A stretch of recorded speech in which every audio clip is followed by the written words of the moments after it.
Assalamualaikum warahmatullahi wabarakatuh. Perkenalkan, nama saya Tessa dengan NPM 2222010509. Pertama-tama yang terhormat kepada Ibu Melsa Ulfi Wahyudianti, SEMM, selaku dosen pengampu di mata kuliah Implementasi Kebijakan Publik. Hari ini saya akan memaparkan materi mengenai implementasi kebijakan publik di Indonesia menggunakan studi kasus program keluarga berencana. Langsung saja masuk ke latar belakang. Jadi, program KB di Indonesia itu sangat kompleks dan berakar. Nah, pada abad ke-20, Indonesia itu mengalami pertumbuhan penduduk yang sangat pesat. Hal ini tuh membuat masyarakat dan pemerintah tuh khawatir akan masalah sosial seperti kemiskinan, stunting, dan kurangnya fasilitas pendidikan.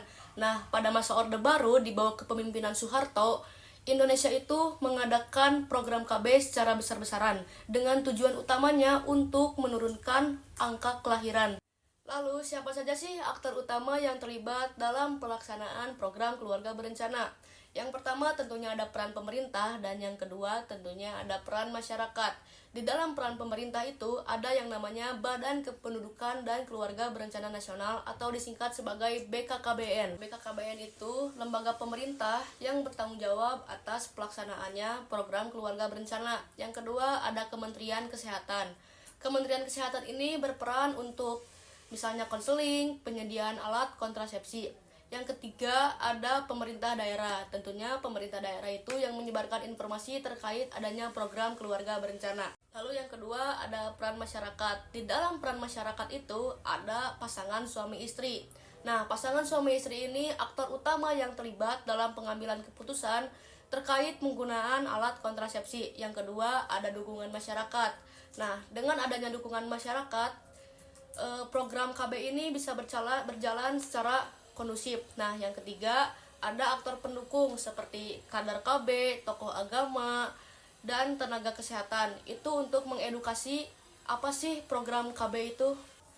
Pendekatan atau model implementasi yang digunakan pada program KB yang pertama itu menggunakan model top down, di mana dengan adanya alokasi sumber daya, komitmen pemerintah, dan kampanye publik yang intensif itu sangat jelas menunjukkan bahwa program KB ini menggunakan model top down ya teman-teman, yang dimana kebijakan ini dibentuk oleh pemerintah kemudian diimplementasikan kepada masyarakat. Yang kedua ada model bottom up atau bisa disebut sebagai partisipasif.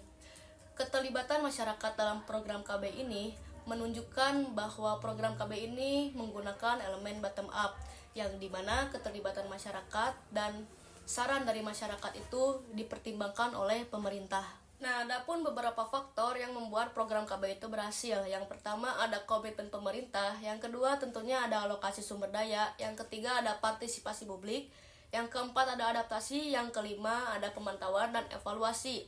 Di dalam keberhasilan tentunya ada kegagalan, tapi saya lupa memasukkan ke PPT. Nah, kegagalan yang pertama yaitu ketersediaan alat kontrasepsi, yang kedua persepsi tokoh agama, dan yang ketiga faktor ekonomi. Lalu apa saja sih dampak nyata program keluarga berencana ini selain menurunkan angka kelahiran?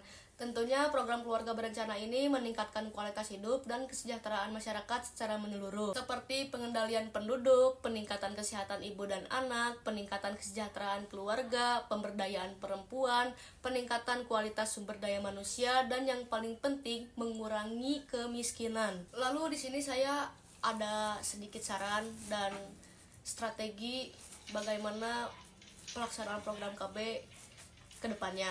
Yang pertama ada akses, seperti memperluas pelayanan KB ke daerah terpencil. Yang kedua ada kesadaran, lebih sering memberikan edukasi terkait apa sih program KB tersebut. Yang ketiga ada pemantauan, dan yang keempat ada kerjasama. Nah, kesimpulannya, program KB merupakan contoh nyata implementasi kebijakan publik di Indonesia. Keberhasilannya merupakan hasil dari komitmen pemerintah, partisipasi publik, adaptasi, dan inovasi, serta pemantauan yang efektif. Program ini telah memberikan dampak positif yang signifikan bagi masyarakat Indonesia. Meskipun masih ada tantangan yang perlu diatasi, keberhasilan program KB menjadi bukti bahwa dengan adanya perencanaan yang matang, implementasi yang efektif, dan evaluasi yang berkelanjutan, kebijakan publik dapat memberikan dampak positif yang besar bagi masyarakat.